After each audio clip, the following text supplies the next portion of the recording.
Hello students, this is Vipra Malik. Welcome back to my channel Vipra Malik commerce. तो कैसे हैं आप सब लोग? आई होप आप सब लोग ठीक होंगे, अच्छे से अपने बोर्ड एग्जाम्स की प्रिपरेशन कर रहे होंगे।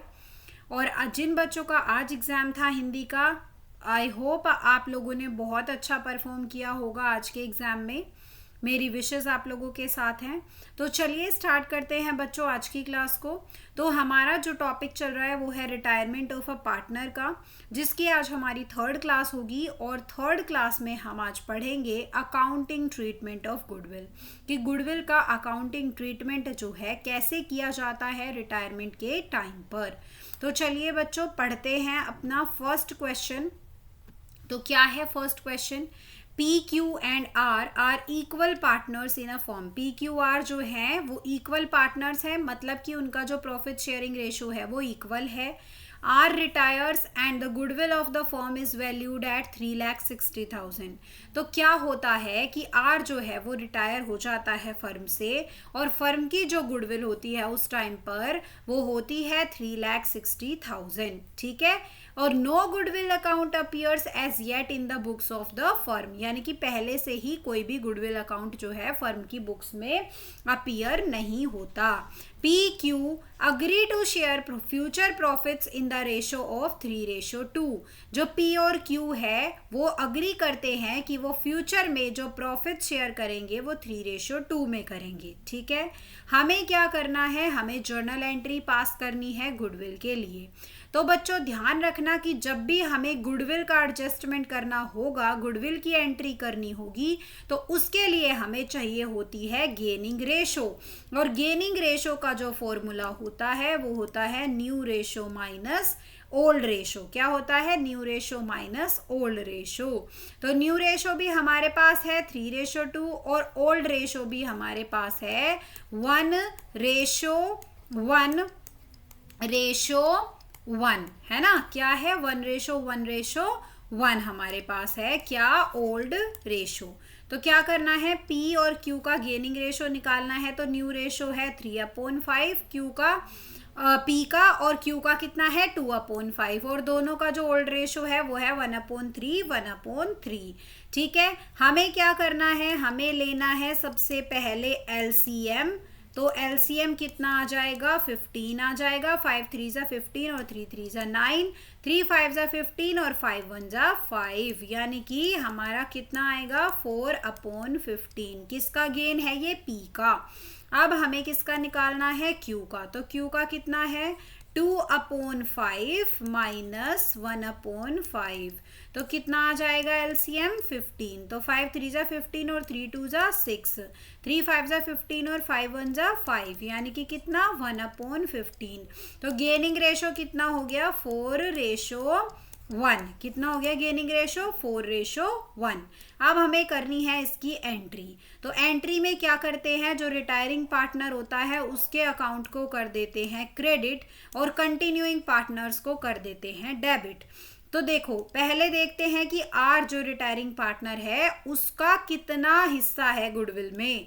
तो 3,60,000 पूरे फर्म का गुडविल था। तो 3,60,000 में से 1/3 जो है वो किसका होगा? यानी कि 1,20,000 किसकी गुडविल थी? आर की। तो आर को ये पैसा कौन देगा? आर को ये पैसा देंगे पी और क्यू। किस रेशो में? गेनिंग रेशो में। तो इसका मतलब क्या करना है कि 1,20,000 को हमें 4:1 में डिस्ट्रीब्यूट करना है। तो 5 से जाएगा कितनी बार? 24,000, 24 4 जा 96,000। उसके बाद क्यू का कितना आया? 1,20,000 मल्टीप्लाई 1/5, यानी कि कितना? 24,000। तो यानी कि एंट्री क्या हो जाएगी? P's capital account debit, Q's capital account debit to R's capital. P के कितने? 96,000, क्यू के कितने? 24,000, और आर के कितने? 1,20,000। तो चलिए अब करते हैं अपना नेक्स्ट क्वेश्चन। तो A B and C are sharing profits in the ratio of 3:2:1। A B और सी है जो अपना किस रेशो में शेयर करते हैं प्रॉफिट? 3:2:1 में। इस क्वेश्चन में और क्या गिवन है? इस क्वेश्चन में अपीयरिंग गुडविल भी गिवन है। अपीयरिंग गुडविल कितनी? 2,40,000, ठीक है। उसके बाद क्या होता है, बी रिटायर हो जाता है and on the day of बीज रिटायरमेंट, बी की रिटायरमेंट के दिन गुडविल की जो वैल्यू होती है वो होती है 6 लाख। और ए और सी जो है डिसाइड करते हैं कि वो फ्यूचर में जो प्रॉफिट शेयर करेंगे वो 3:2 में करेंगे, ठीक है। हमें क्या करना है, हमें जर्नल एंट्रीज पास करनी है, ठीक है।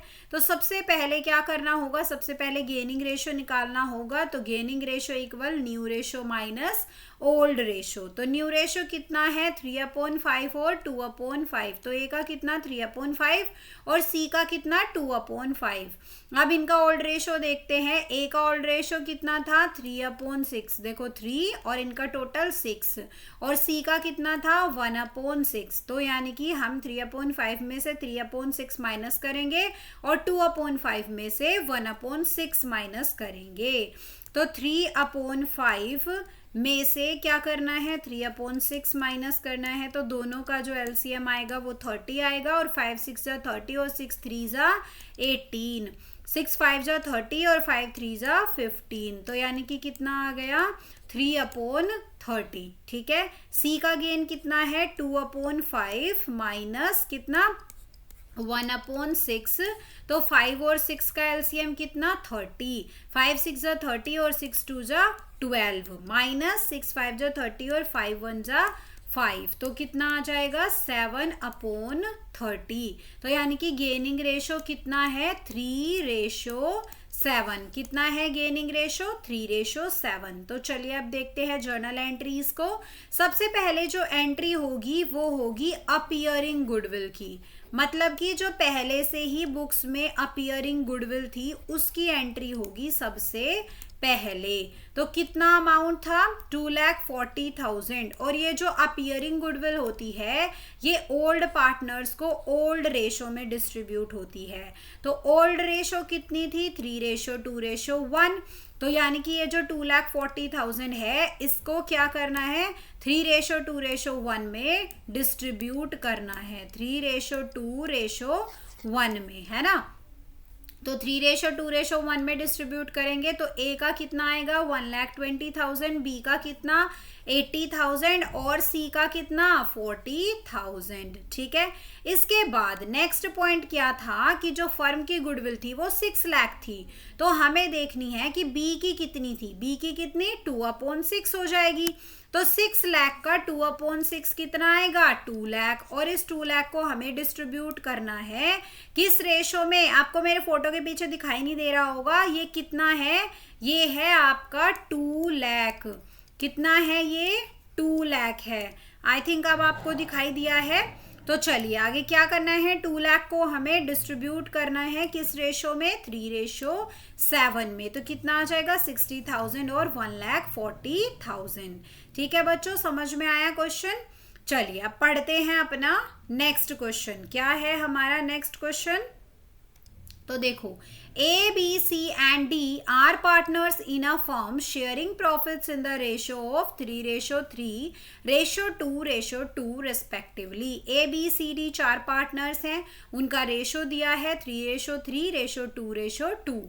क्या होता है D रिटायर हो जाता है and A, B and C decide to share the future profits in the ratio of 3:2:1.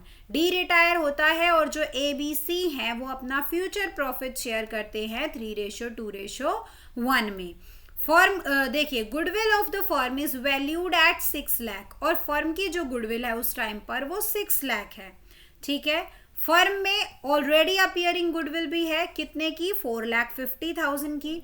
और उसके बाद क्या दिया है the profit for the first year after D's retirement amounts to 12 lakh, यानी कि डी के रिटायरमेंट के बाद पहले साल का जो प्रॉफिट हुआ वो 12 लाख हुआ, ठीक है। हमें क्या करना है, हमें एंट्रीज पास करनी है गुडविल को रिकॉर्ड करने के लिए और प्रॉफिट को डिस्ट्रीब्यूट करने के लिए। इसके अलावा हमें अपनी जो वर्किंग्स है उनको भी क्लियरली शो करना है, ठीक है। तो चलिए सबसे पहले क्या करते हैं, सबसे पहले अपीयरिंग गुडविल की बात करते हैं। तो जो अपीयरिंग गुडविल है वो कितनी है फर्म में, 4,50,000। कितनी है, 4,50,000। इसको क्या करते हैं, इसको डिस्ट्रीब्यूट कर देते हैं ओल्ड रेशो में। किस में डिस्ट्रीब्यूट कर देते हैं, ओल्ड रेशो में डिस्ट्रीब्यूट कर देते हैं। तो यानी कि 3:3:2:2 में हम क्या करते हैं, 4,50,000 को डिस्ट्रीब्यूट करते हैं। तो ए का कितना आया, 1,35,000, बी का कितना 1,35,000, सी का कितना 90,000, डी का कितना 90,000। ठीक है, इसके बाद निकालनी है हमें क्या, गेनिंग रेशो। तो गेनिंग रेशो कैसे निकालेंगे, हमारे पास ओल्ड रेशो भी है और न्यू रेशो भी है। तो पहले लिखते हैं न्यू रेशो। न्यू रेशो कितनी, 3/6, 2/6 और 1/6। इसके अलावा ओल्ड रेशो कितनी थी, देखो 3, 3, 6, 2, 8 और 2, 10। यानी कि ए का कितना आएगा 3/10, बी का कितना 3/10 और सी का कितना 2/10। तो 3/10, 2/10 और 3/10, 3/10 और 2/10। ठीक है, अब इसको आप माइनस करोगे तो आएगा 12/60। इसको आप माइनस करोगे तो आएगा 2/60। लेकिन जब आप सी का माइनस करोगे शेयर तो ये आएगा आपका माइनस में। देखो कैसे, 1/6 माइनस 2/10।